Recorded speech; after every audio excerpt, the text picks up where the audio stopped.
Dobrý den, chtěli bychom vám představit spolu Team Eagles. Je to týmový sport pro holky od 8 až do 13 let.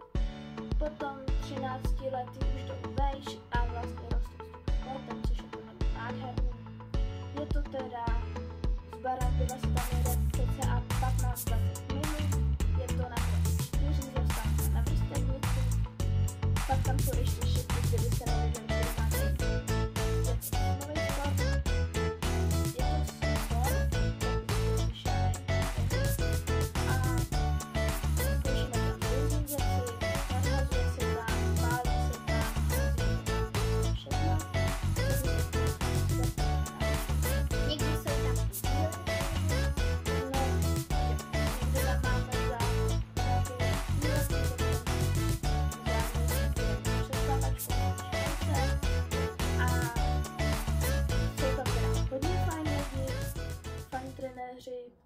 A je to fakt skvělý, mají tam hezký krásný clubhouse, mají tam hrozně dobrý jídlo za dobrý ceny, fakt jako dobrý většinou tak vždycky říkáme, aby nám koupili pár kvalů.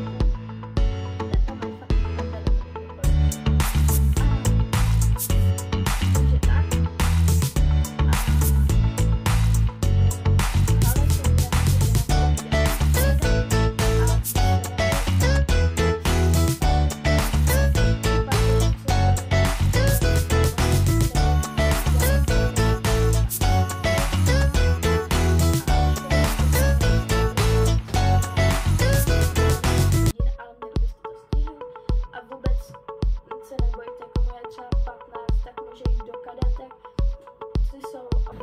Jsou výš a takže tak.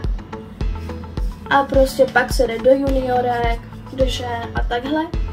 A prostě výbavu vám teda učíme. Nemusíte se vůbec bát, když budete chtít přijít zkusit ten trénink, tak přijďte, budeme odvádět za každou holku a učíme vám teda helmu, rukavici, pálku, všechno vám učíme. Co by se mělo teda, se na to hodně potřebuje.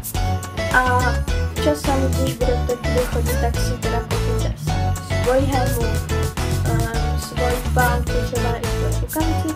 Ale první bych doporučila si koupit helmu, protože na to se přenáší jako hodně bremenky. Ale není to nic vážného. Pak si dva nakoupím rukavici. A to se vůbec nebojte, jsou většinou tvrdý, ale oni se rozchytají, rozházejí a pak změknou a jsou fakt jako každý podle mě miluje svou rukavici. A pálku tak tu mám taky, ale mám svoji.